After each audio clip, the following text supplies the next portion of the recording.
Hi, everyone. My name is Patricia Châu Nguyễn. Pronouns are she, her, hers. Calling from the occupied lands of the Cheyenne, also known as Jackson Hole.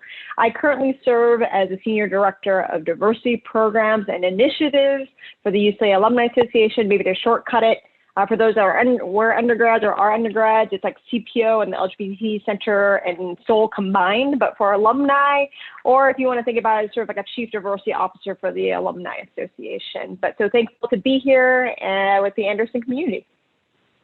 All right, and I'll go ahead and jump in. My name is Christian, and I'm usually based in Brooklyn in New York, and that is occupied Lenape Canarsie land. My pronouns are he, him, and I work in the admissions vertical for a scholarship program that's based in China, and our job is to connect young leaders to learn about how to collaborate with their counterparts based in China. But a lot of my work is looking at DEI initiatives as well as the mentorship space, and so I was really excited to be invited by a fellow FEMBA of the community to join this conversation, and we're looking forward to a lot of great discussions. So we welcome your questions. I'll pass this over to Kwasi. Yeah, I actually didn't know you were from Brooklyn, Christian, so shout out. I'm from Brownsville. So I guess we should start today with the definition of intersectionality. I believe, Patricia, you're going to kind of set the space for that, so I'll pass it to you.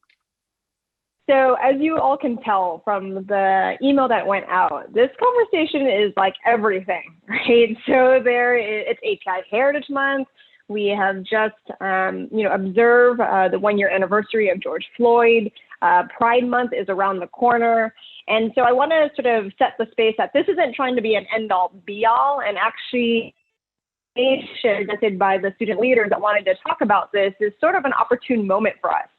So we're actually going to try to go against the grain a bit, and this isn't going to be a neatly packaged, moderated panel.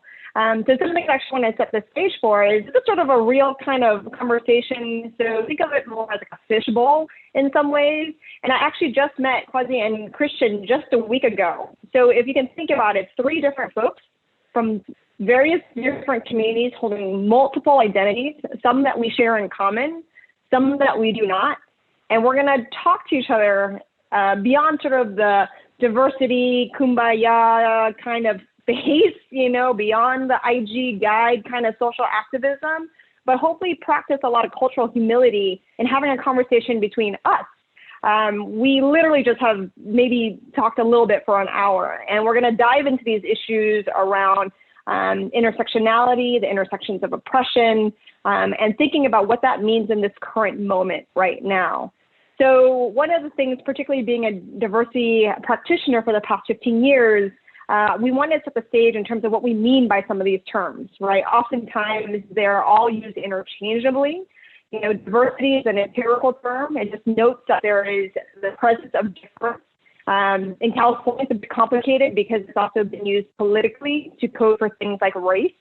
Then we look at inclusion, like what's the sense of belonging for everyone, and then truly equity, in people's differences, knowing that systematic issues have created ways for us not to have even ground when we think about addressing anything in our personal lives or community lives, and thinking about just oppression in general. So like true Bruins, we will use sort of the research, but also our lived experiences as a form of research, and wanted to actually start us off with actually defining the term that I think is often misused as intersectionality. We oftentimes think it's about we have multiple identities and how they interact. We're drawing from Kimberly Crenshaw's definition. She is a faculty member in UCLA Law, where intersectionality is more about the intersections of the oppression we face, right? The systematic oppressions and systems that we navigate with our identity. So that's part of in terms of I'm sorry, I just need to let you know you're going in and out a little bit. Oh, no. Christian recorded you got some of these things. Let me see. Is it okay now? It's better. Yep, let's try. Okay. What did you maybe not hear that I might have to say again? I think maybe when you started talking about Dr. Crenshaw's, yeah, there you go. So looking at Kimberly Crenshaw's research and how she defines intersectionality, it's not the fact that I am Asian, I am woman, cis woman, I am queer. It's about the fact that I deal with racism sexism, homophobia, and the interactions of all those things on my lived experience. So identity is only one component of it, right? But it's really thinking about the systems of oppression that are intersecting. They're not additive. It's not like racism plus sexism plus homophobia. It's actually more multiplicative, right? So it's more exponential. So we wanted to talk about that. Now, given that how complex that is, we are going to put this out there now. This conversation is probably going to be messy, right? And it's going to be complex. But we are going to lean on our cultural humility. And I think that's something really important to actually talk about right now. Sort of in this hashtag cancel culture space, oftentimes people are being afraid to actually talk and really engage, you know? And so we want to actually show that amongst us. I don't know if we're going to say something that's going to misstep, but I actually think that's where the true social justice work happens, right? Like, you're not going to be an expert of anything. There is no way, even 15 years in, I can be an expert of all different identities and forms of oppression. I'm going to mess up. It's inevitable. So we hope today also models that for you in different ways. The other kind of note I wanted to say about our conversation today is we are not centering a white audience in some ways. I think given our experiences, we are really digging into what maybe is not always talked about is vertical oppression. You know, amongst the three of us, there are places where I hold privilege and I don't hold privilege in comparison to Kwasi and Christian.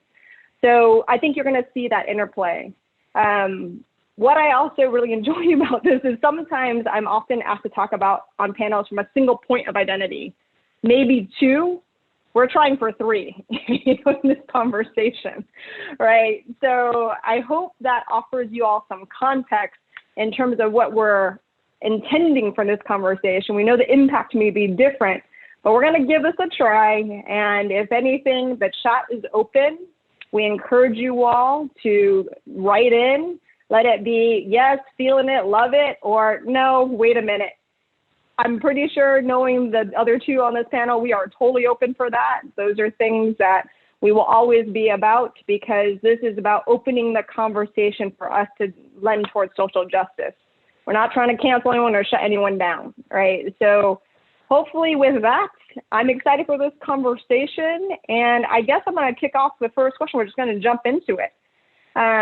So to my panelists, when did you first learn about the term intersectionality, and how would you use it to describe your self-identity, if you do at all? Why or why not? And I'm going to actually pass this to Kwasi. Hey, thanks, Patricia. So for me, the word intersectionality kind of came to my forefront of my thinking. In high school, I went to this program called Lead for Diversity in my senior year, and pretty much what it was is a bunch of students from New Jersey. I went to high school in New Jersey. And a lot of students from New Jersey went to camp, and every day we'd do a deep dive about a different sort of otherism, as I like to call them. So one day we talk about racism, one day about sexism, one day about different ability statuses and whatnot. And one thing I noticed every day, you know, before I'd taken this course or this experience, I really thought of, as you mentioned, I thought of otherisms as like one thing that don't really communicate with each other and they don't really interact.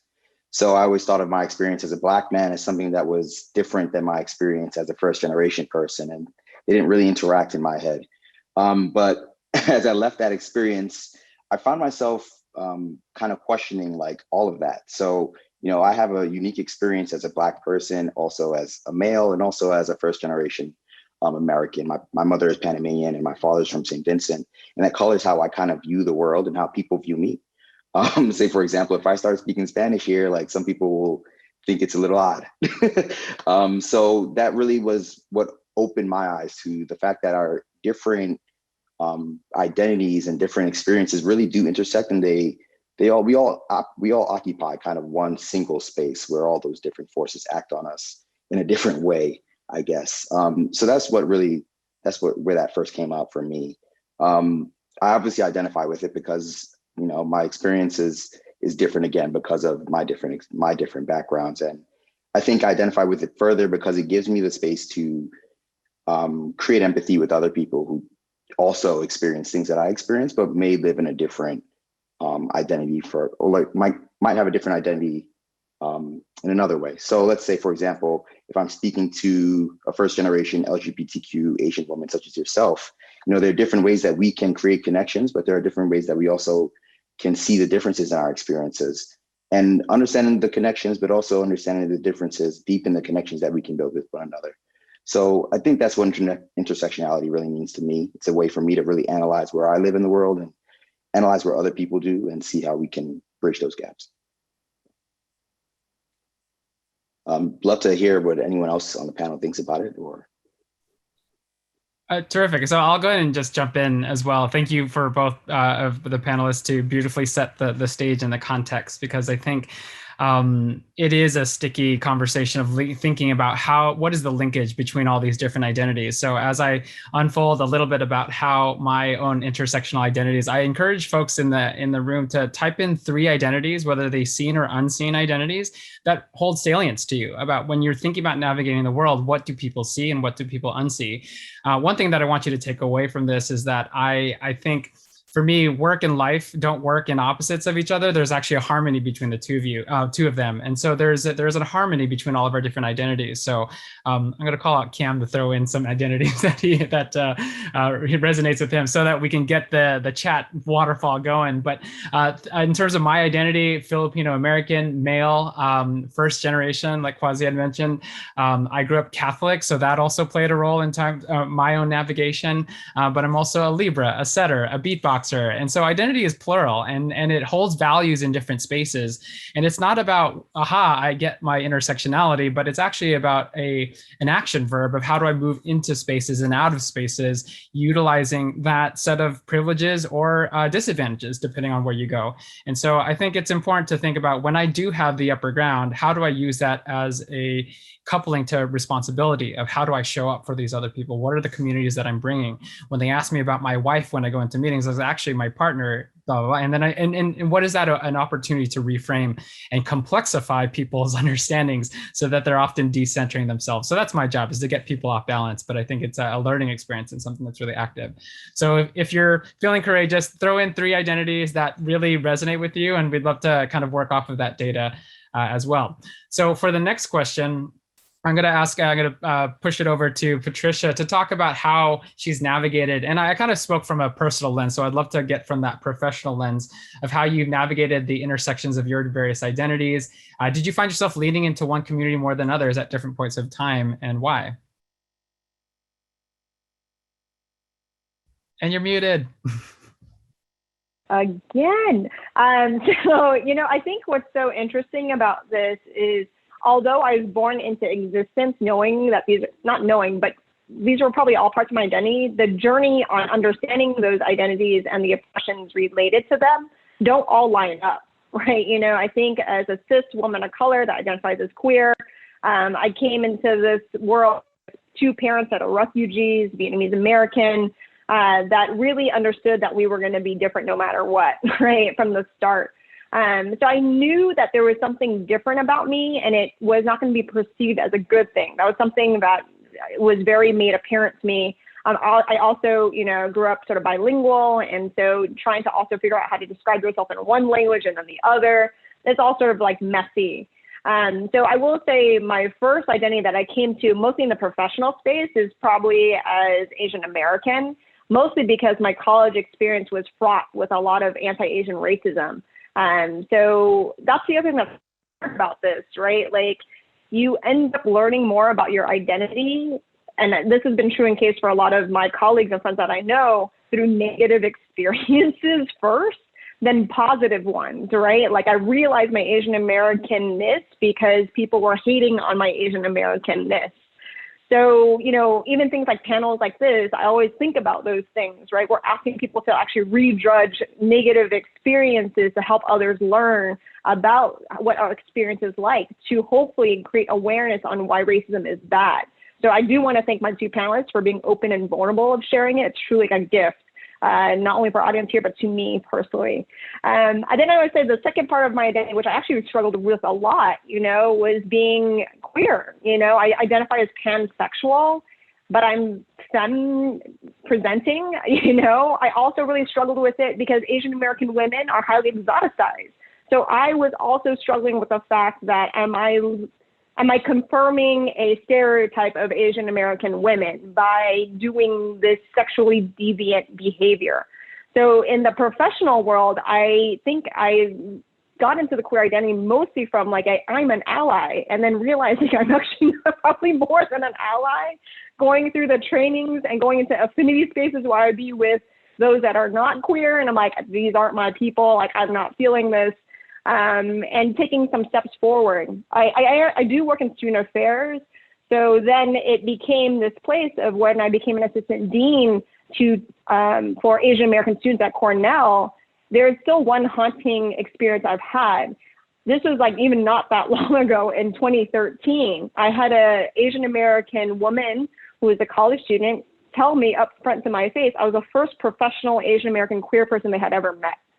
You know, and that was so jarring to me in so many ways that now in some ways I really embrace full parts of my identity. I understand the cultural taxation of what that means, but I've also chosen a career and profession where education and helping those realize their identity as positive things in their life is important to me. Now, I currently serve as a CDO. So the intersections of identity is not a definition I can really lean into more. I have to really think about the oppression side, because I serve as a staff liaison to our Black alumni, Latino alumni, LGBT alumni. I don't want alumni to feel like, oh, yay, she's queer, we're good. Oh, no, she's not Black. The Black alumni are going to feel like I'm not going to help them. So really leaning into we are all in this together to disrupt oppression has to be the way I professionally navigate, because we're not trying to create divide and conquer kind of tactics, right, when it comes to sort of identity politics. So that's how it's sort of what Christian had always said, the professional is personal, the personal is professional, especially if you kind of go into DE&I work, there's no separation of the two. So on that note, we're actually going to dive a bit more onto the professional side. So I think Christian has a question. Yeah, so and very much that integration piece is so critically important. So this question is heading to Kwasi. So when it comes to EDI initiatives, what struggles have you seen or experienced when reaching people with intersectional identities? And how do you see those issues being addressed? In particular, when you think about recruiting pipelines, like how do you then see different competing identities in trying to isolate something like diversity, but then diversity in different ways? Because some parts of people can be of the power center, and others can be marginalized. Other identities can be marginalized. So any reflections on that? Yeah, I guess in my experience, I've always seen sort of diversity recruiting, as you're mentioning, they're always tailored to one specific group. It's not like, or at least in my experience, they've usually been tailored for one group. So for example, I'm a Discover Ramba Fellow, and that's specifically targeted at LGBT MBA students. But you know, for me, when I was writing that essay, I was wondering, you know, my experience isn't just my experience as a bisexual man. Like, I'm a Black bisexual man. Well, I'm a mask presenting Black bisexual man. So that all colors this experience, and all that kind of feeds into it. So it's sometimes difficult, I mean, especially coming from a community that has some fraught history with homosexuality. It's difficult to kind of bring in both those pieces and make them harmonious, externally and internally, right? Because as you mentioned, Patricia, a lot of your first, you know, kind of messages about some of your identities are negative ones. And a lot of my first negative messages about being bisexual or being queer came from my Black family members. So it's really interesting to kind of marry those internally. And I'm doing a lot of that work right now as I get older. I mean, that work is continuous, right? It's continual over the course of your life, because those messages don't go away, right? I studied neuroscience in college. So one thing I know about brains as we develop is they're extremely plastic, and we really encode ways that we cope with the traumas that we're hearing early in our lives. So one thing that I do when I'm really uncomfortable about something that's being focused on one of my identities is I just shut down. You know, I just stop, I step back, and I'm not part of the conversation anymore. And it's really on me to really understand some of those coping mechanisms, and help me understand how those coping mechanisms were a way for me to survive in the past. But currently, right now, as we take it upon ourselves to do this work, it's on me to undo that and engage So in places where people are minimizing me to maybe one identity, it's on me to bring in those other pieces of my identity and show how those inform this experience that I'm having as an LGBTQ person, for example. So yeah, that's kind of my thinking on that. I'll pass another question to you, Patricia.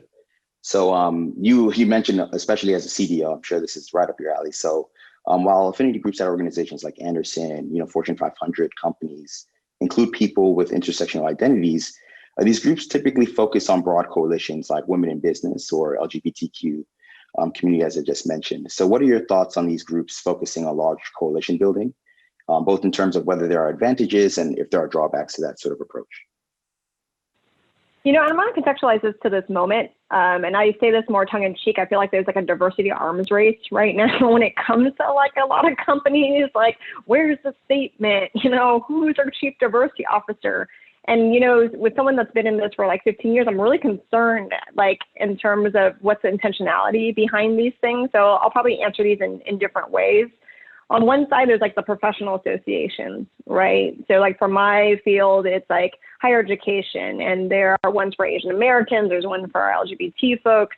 Those to me have felt like professional development groups, but really leaning on creating awareness and community. So more maybe on the social aspect. Employee resource groups that kind of come out of companies, and again, this is my opinion, I'm unsure what the intent was, but I think it's mostly for staff retention. Right. So it's mostly as a staff retention tool. I don't always think they're an advocacy tool.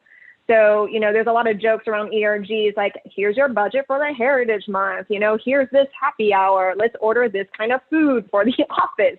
Great. Yay. Fun 90s multicultural kind of era conversations. But now I'm starting to see folks wanting to pivot those into advocacy groups. And I'm really concerned that the companies aren't ready for that.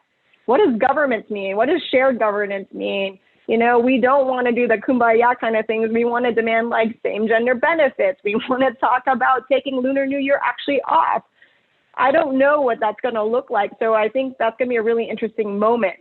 Also, when I think about the CDOs hired, there's no, how do I say this? There's no major, right, to become a CDO. So they're coming from different industries, and it's really been interesting to see which ones are hiring and what's going into what, right? You often see them coming from a lawyer background. You could see some coming from education through their lived experience. The one that I'm really sort of wondering about is those that are coming from a branding, marketing, crisis management, comms kind of background, So it's like, so what's the intentionality of hiring from a particular field? I also am concerned that these job descriptions say certain years of experience.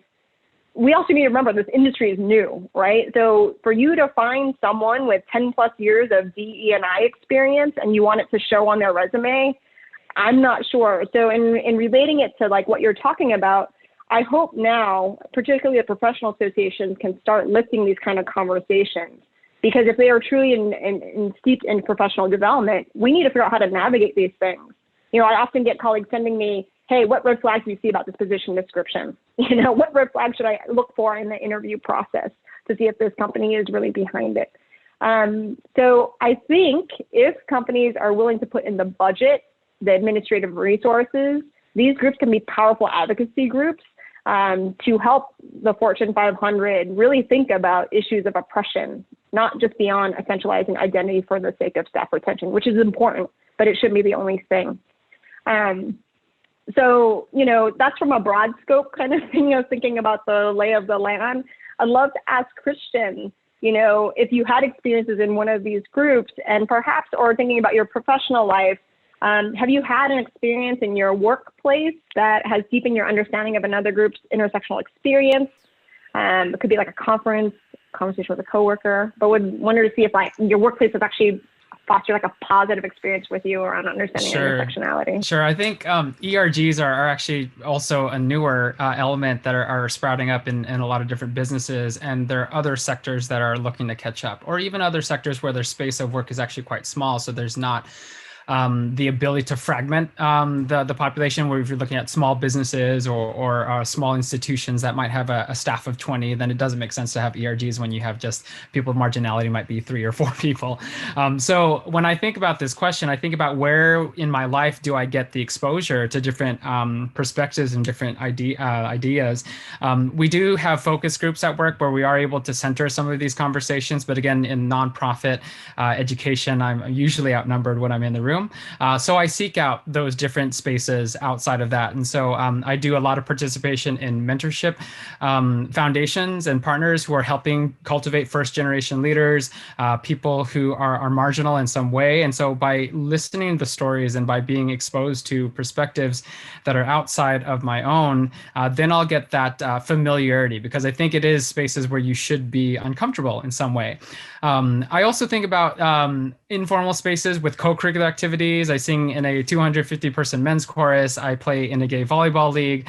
I'm a beatboxer for my a cappella group, where you get to meet people who have different gender expression, different lived experiences from race to religion. And it's a skill set to be able to be open to have these conversations. I think we are often taught to be nice rather than to be real.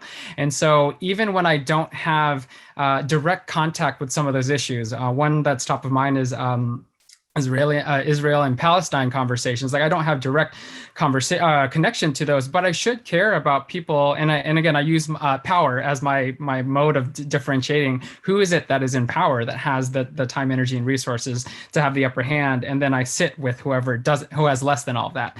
And so that is a skill: openness, humility, decentering oneself. I don't like the term soft skills, because I think there's nothing soft about having tough conversations. I say power skills, because your ability to see what behaviors are attached to the affirmation, the getting to know other people. And so unless we adopt new language on how to talk about these things, it's going to be considered soft. It's going to be downplayed as being not important for like, what's the business case for talking about DEI stuff? Like, I hear that all the time, but it's like, don't you get that if you make a good business with happy people, the productivity will follow, and not just the results, not just the buying of the product. So that's where I think it's important to have this intersectional familiarity, because we will converge and diverge in lots of different ways with lots of different people. And so getting different people's eyes and ears and hearts around these things, I think is the way to go.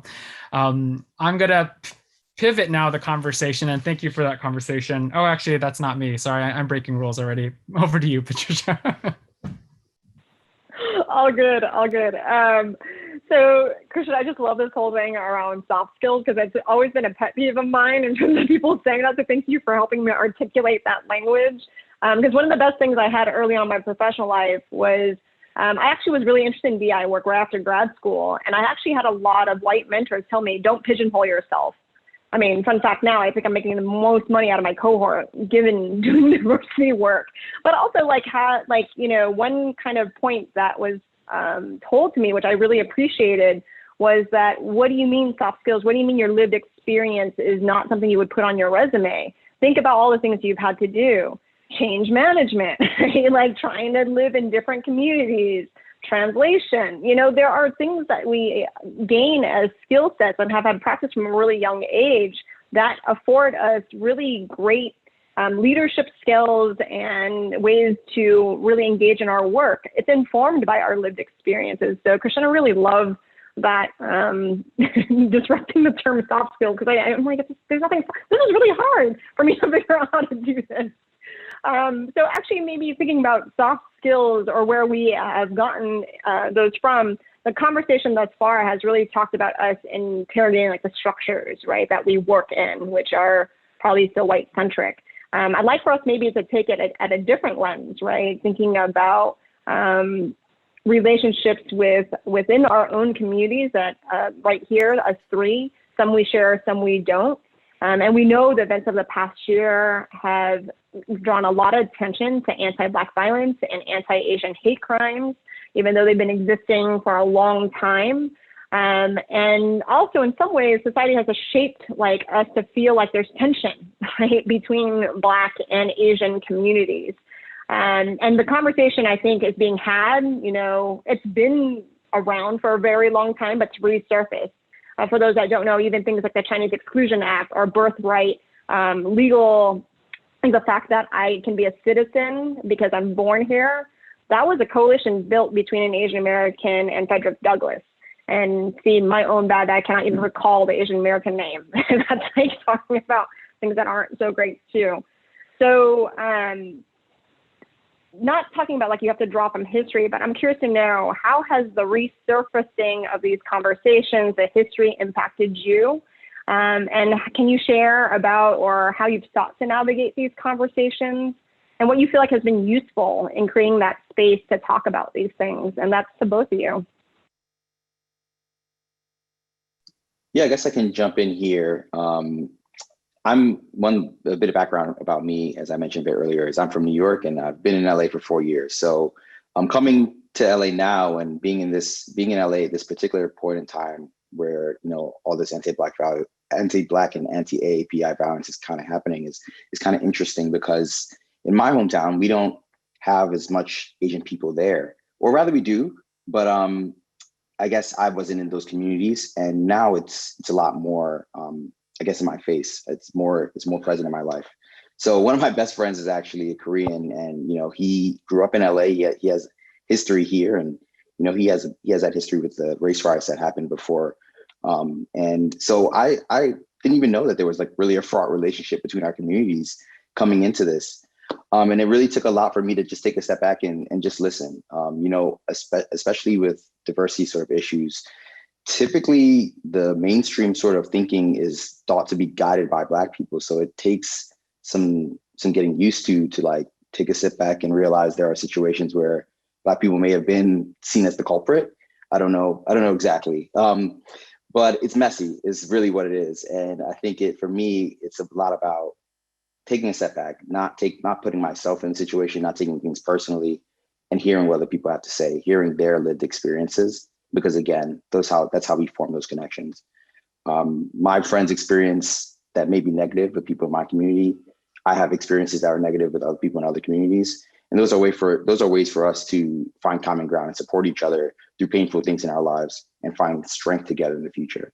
So for me, that's really what, you know, I've been kind of focusing on in my life, is just having more empathy for other people, and the empathy that I really want them to have for me when I'm talking about painful experiences in my life. I want to center that when I'm interacting with other people when they are vulnerable with me. So I'll pass it over to you, Christian.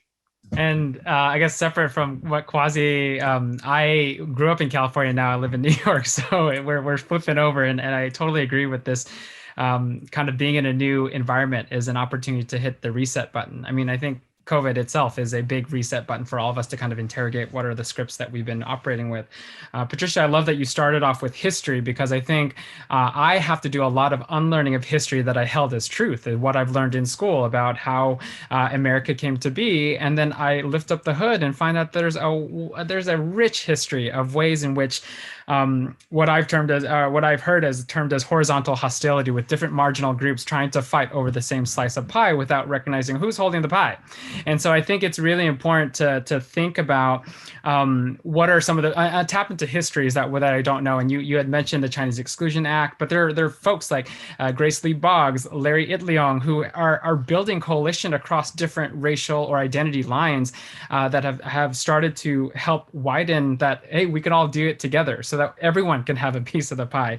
So I really appreciate that call to action, that when thinking about anti-Black racism, because what you'll see is that there's that same, I guess, that's a strong word, but a way in which we've been learned to kind of think that, and especially in having conversations with my parents, that like, oh yeah, but some of what they've said or some of their frameworks of diversity were kind of handed to them. And so there's a conversation of why is it that you think that a win for them, it's not a sum of you know, one loss for them is a one win for us and vice versa, but really recognizing how can everyone have a seat at the table. And that's why I think these intersectional identity conversations are so important, so that we can give people what they need in order to make a strong impact in their spaces of wherever they're headed. So I really appreciate the spirit of that question. And now, even with young people, I'm still trying to find ways in which we can find solidarity in marginalized experiences, and talking about where it hurts and what do we all need to give up to get what we want in life.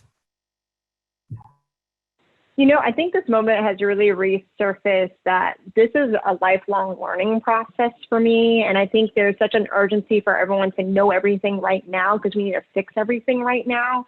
But I think about my own journey, and there is so much to address right now. And I got to admit, when 2020 hit with George Floyd, I felt debilitated on what to do. And I felt this pressure, particularly as someone that does this professionally, of figuring out, what am I going to do right now, right? Do I quit my job and start protesting? Do I lead, things around coalition building? So sort of after thinking about what I really want to do, I actually landed on having affinity spaces created, because I started when Asian hate crimes were increasing. I started particularly when the one hit in Atlanta, I probably have organized maybe 6 or 7 healing processing circles. And I initially started with it being broad-based diversity with everyone in the room, and then I slowly actually moved to affinity-based ones, because what I was seeing is we all have different experiences with even talking about racism, and I think it was pointed out to me through this year that I grew up professionally actually under Black mentorship, right? I felt like I didn't really relate to white folks, and in education, Asian Americans are actually the least represented in educational leadership. So most of my mentors growing up to train me to be a DEI person were from the Black experience. I actually belong to a Black sorority. So most of my conversations around racism has been sort of formulated in that way. Then I became an assistant dean for Asian American students and realized, sort of, lack of better words, the deficit of our experiences in talking about racism, right? There are so many things that are barriers. I think some people may take this for granted, but if you're able to communicate your parents in a language that you actually are comfortable with, that's actually a really nice thing. I worked with students that could not talk to their parents, let alone express conversations around racism and homophobia. It was super hard. I also, my parents in particular, talking about anything political was probably not going to be something they wanted to do, because they fled their country and anything political was life-threatening. So particularly for Asian Americans, I think we lack the intergenerational practice in talking about oppression because of oppression, right? And so I pivoted to really thinking about, okay, and I say this in a very cursory way, when I compare myself to my Black sorority members, that conversation with racism was day one, right? Day one, this is what you do when you encounter the police, this is what you do.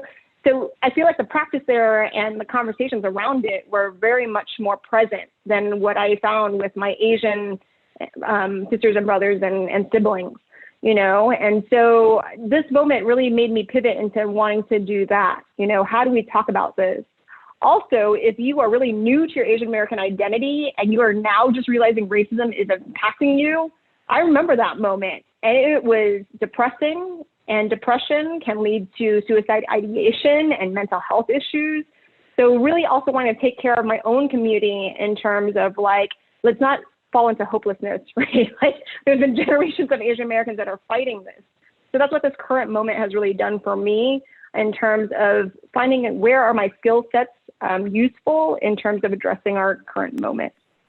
And something I think worth mentioning is that the model minority myth, because I think that's something that came into mind, is there are some minorities that are succeeding in business and technology, et cetera. So of course, it's just a matter of how much one works, how hard someone works. And I think that's where I'm reminded that what is the experience, and I think a statistic that stands out to me is that the Asian American populace has the greatest variance in terms of incomes, median incomes, because we have the gap between the richest to the poorest is the biggest within the Asian community. And I think that's worth picking apart of seeing the invitation to complexify, and I know someone got a shout out for that word because I think it's one of my favorite words to use now, that even Asian identity of colorism and its role within the Asian identity community, whether or not you're born in the United States versus an immigrant, this is why intersectionality is such an important conversation piece, because it gives you the curiosity to ask questions and to get people's stories rather to operate on assumptions. It's you can't make direction or lead your companies if you have a skewed data set of who's speaking up and how are people heard. And so it's messy. It takes a lot of time, energy, and resource. But the more accurate you can get a depiction of the people that you're leading, then the more effective you'll be at leading with them. So I just wanted to speak that into the conversation as well. And I also should say that I'm not also trying to make excuses for like anti-Black racism in the Asian American community, right? Like that exists. It really does exist because this like oppression is a strong thing. It's supposed to be invasive towards all our thoughts, right? So like, please don't, misinterpret what I'm saying in terms of making excuses. Kwasi, I'm so sorry I interrupted. No, you're all good. You're all good. I was just, it's a rich conversation happening. We're talking about our Black and API sort of identities, but I wanted to shift gears and talk a bit more about our queer identities, one identity we all share. So as individuals who all identify as part of the LGBTQ plus community, how does your queerness inform your anti-racism work? And I kick that question to both of you. I'll start off because Patty, if we weren't Patricia, if we weren't tracking, I was in agreement with you. So I think it's one of those things that it's so important to make sure that we're naming those things. And if I was coming across as being in any way in opposition, I am totally with you in all of that complexity. For me, the LGBTQ identity is so important. Trans women of color have educated me on everything about being affirming, because when you have such compounding effects on how you move through life, there are stories that are attached to that. And so I have, and I've heard this from one of my siblings, that pain is a proxy for progress, that if you're not hurting, you're not growing. And so I think in that way, they've taught me a lot about how to hold space and how to expand that space in between stimulus to response. Because I think it's important to make sure that when I'm in that comfort zone, then I use that airtime to make sure that I bring folks in their narratives to the table. And so I've been able to work through my leadership development work with folks who come from different spaces and places. And it just has made me a lot more agile in being able to unpack some of these conversations, because leaders don't have to have all of the right answers. They just have to ask really good questions. And I'll pass this over to Patty.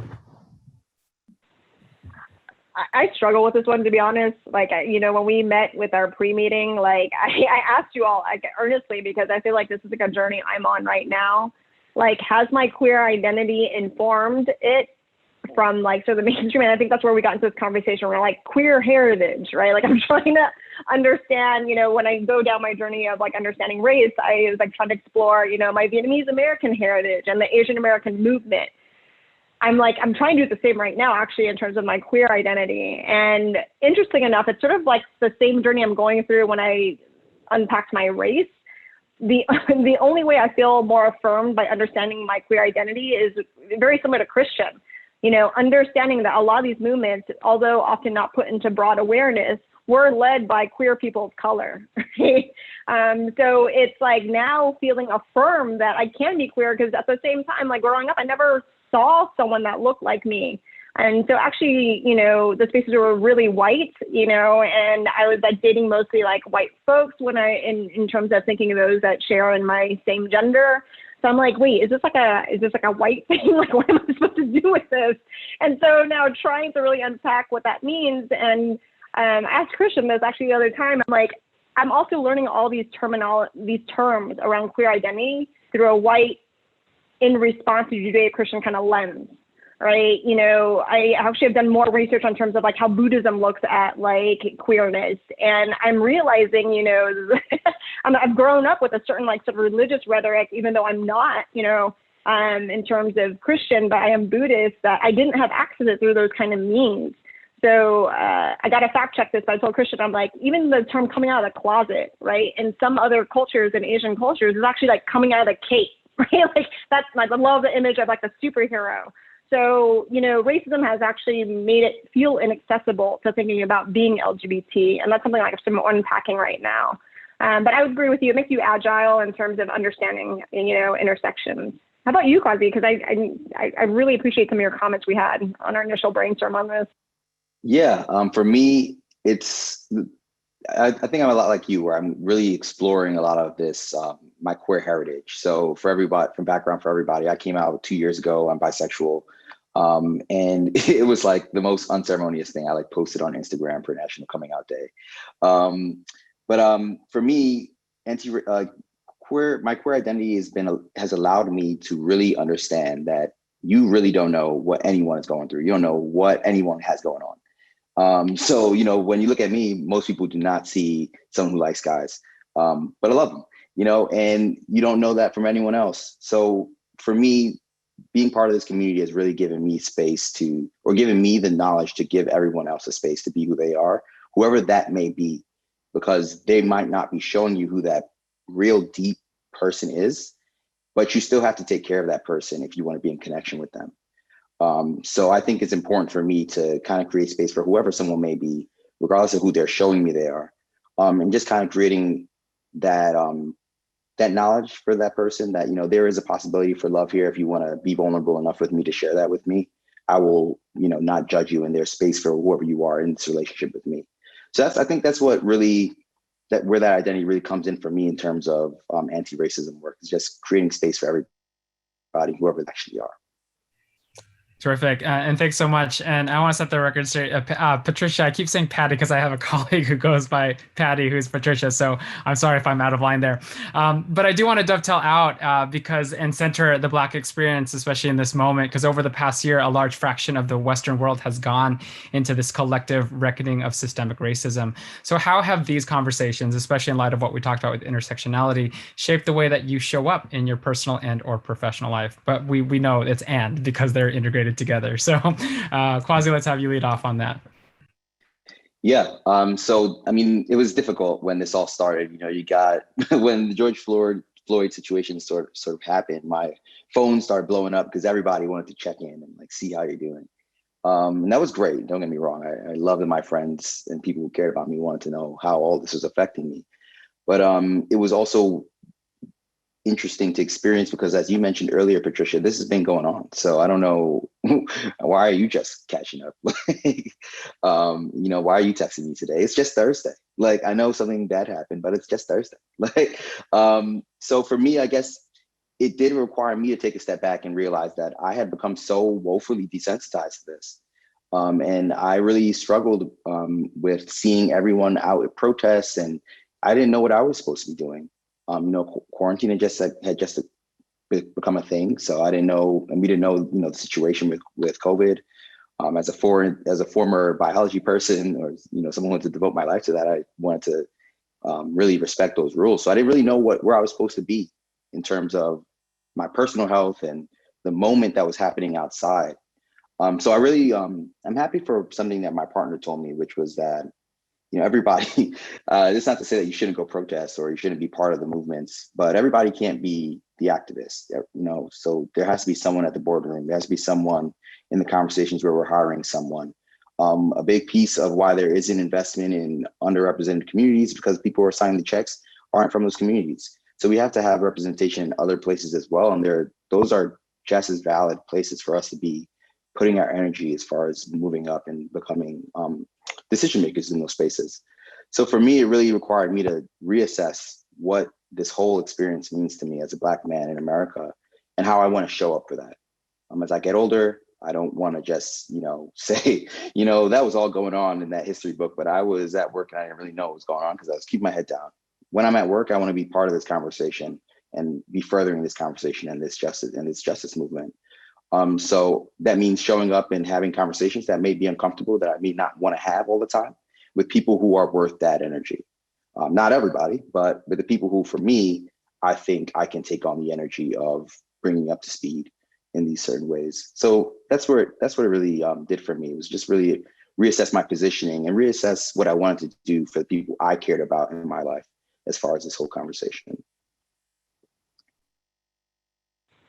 There's like a common practice in research, which some of you may know, but your positionality statement as a researcher, you know, and I also feel like that's really important in your personal life. So I dusted mine off and rewrote it again and how I wanted to approach this, because I think transformation can only happen if you do reflect. I know there's like this urgency to act and want to do things, but hey, we're in this for the long haul, you know, like racism is not going to solve the next day. It was like well built over like hundreds of years, right? So this sense of urgency can lead to a sense of burnout. And I'm really trying to pace myself in terms of that. I also feel like I'm in the middle of two generations, the generations that You know, we talk about the shoulders of the giants we stand on, and also a younger generation that I don't always, like, I don't understand TikTok at all. So it's like trying to figure out like where I am in all of this. And yes, there's a collective conscious that is coming together, but the collective conscious has been there, you know, and that's what I've been trying to really talk to new folks that are new into this space is you're not alone, and there's actually multiple generations of this. So something I've done in my personal life, and this may be a plug for the Alumni Association, is making a friend in every decade of life, you know, from 80-year-old to that 6-year-old. It's been a really nice way for me to think about the generational changes and the way to really think through, you know, what is it and what am I in position of like age, right, to address this. The other piece too is I need to find some joy in this work. You know, this stuff is like so depressing, and, you know, I'm starting to, before I was like, you know, unless you're like suffering, you're not really part of the movement. You know, part of the rest is resistance and being joyful in doing this. Because if you think about that, your happiness is probably better recruitment into the movement in terms of you, instead of being like tired and hungry and upset, right? Like, you're not going to draw people in. You rather go to a party, right? Hopefully it's with a protest, than, you know, feel like you have to give up everything, you know? So for me, it's also paying it forward. You know, I see activists there. I will Venmo like lunch. You know, I'm like, I see you, I hear you, help you do you. You know, like, and also Kwasi, the whole thing around people checking in with you, it's so true. Like, I'm like, yes, I've known this for so long. Are you okay? Because this seems new to you. And by the way, for every Asian American you check in, can you also check in with a white friend and talk about this stuff? You know, like, it doesn't have to be mutually exclusive. How about you, Christian? Yeah, and I think it's a good, now that we're closing at the end of the hour, is just kind of then, so what, now what is the question, because I think I do want to offer up some closing thoughts for folks as well. And so I'll lead off on that and then pass it on to Kwasi and Patricia to close out. Obviously, the work-life integration, I think, is an important thing. I often will work very hard in leadership spaces about trying to get people to move past binary bias thinking, that there's an either or, there's a black and white, and that to get into the gray is really where the power and nuance, like the messiness of intersectionality is also the solution of intersectionality, by having people who have the emotional vernacular to move through all these different things. And the more that you do code switching in life, the better you are at it. And that's why I said trans women of color are the key to all the solutions in the future. But I do want to offer up that if you find yourself in the ratio of contributing versus criticizing, bend towards contributing and find ways to kind of help one another get through some of these challenging conversations. And I'll pass it over. Yeah, I'll jump in here. So one thing for me, as I've been getting older and just like starting business school and everything, and thinking about the goals that I've been setting for my life, they get very, very overwhelming with how daunting and how big they are. So one thing that works for me is to chunk things down. If you're a procrastinator like me, one thing that was really going to help you is if it takes less than 5 minutes, do it now. But I want to apply that to my relationships with people. So how can I analyze the little relationships that I have, the little interactions that I have, such that the sum of those parts equals a groundswell of goodwill? So that for me is, again, I say it throughout this conversation, but it's about empathy. I study neuroscience, so I always think of things throughout with the lens of how our brains are responding to them. We have the ability to, like, our brains interact with each other. When you're not thinking about anything, your brain is thinking about social situations and how you can be better at them. When someone experiences pain, like, you experience that pain in your brain. It's shown. The same areas of your brain that process pain will light up if you see someone else going through pain, whether that be social pain, if they're insulted, or if they're physically hit. So that is important stuff. That means to me that fundamentally we are geared towards the harmony of our people, and that being all of us together, not necessarily divided by any group. So it's important to me that when I'm in an interaction with someone, that I'm leaving them feeling full and happy with themselves having interacted with me, in whatever the way that may be. And I think just that simple goal with every interaction that I have will lead itself to kind of just an empathy-full life, where everyone kind of knows that's the energy that I'm having and they leave that energy with me, right? Because energy is contagious. So that's kind of what I want folks to take away, is like, how can you alleviate the smaller interactions you have in your life, such that everyone kind of has a groundswell of goodwill there? I know there's a push to learn a lot about the other, but my best piece of advice to everyone is also thinking about learning about yourself. You know, like, are you aware of where the powers, as in terms of privileges, are for you? And have you really interrogated what that means, you know, in terms of your daily life? I also feel like it's so important, as much as it's important to learn from difference, it's also important to also learn in the face of sameness. So having affinity time, I think, is super important to be able to work then across difference. And then the other one that's sort of a pet peeve, you know, like, I know we want to learn from interactions from each other, but please do your homework. Like, don't be lazy about it. Like, if you're gonna come with me around this conversation, it's so easy now. Like, Google, there's documentaries, there's books. I respect it much more when someone says, hey, I just read this, or I just like watched this, you know, this is what I think, you know, those are much easier than, can you tell me how you're feeling about the Asian hate crime increase right now? You know, like, that's just like, where do I even start with you? I don't even know where you're coming from. So please spend time with those that look like you to also talk about these things before you talk with those that are different from you. And I think, wow, that was a quick hour. I just really want to uplift the students that have put this together. I know there was multiple, but, you know, for the three of us, we were working with Courtney and Lincoln and Jesse. So I want to make sure that you all have the last word. But we really appreciate this. I made 2 new friends and colleagues through this in this virtual Zoom room, as well as many more. So thank you all for listening to us. Thanks for populating the chat. But back to our organizers. Yeah, I guess I'll hop in. Yeah, I just wanted to say thank you three so much for being a part of this panel. It was kind of put together last minute, but I think it was an incredible output for all of the effort. And also thank you, Lincoln, for being part of, like, my planning partner through the whole thing. So yeah, thank you everyone for attending. And yeah, I guess that wraps up our session, and hope you all have a great rest of your Thursday. Take care, everyone. Thanks, everybody. Have a great long weekend. Bye, everyone. Be well.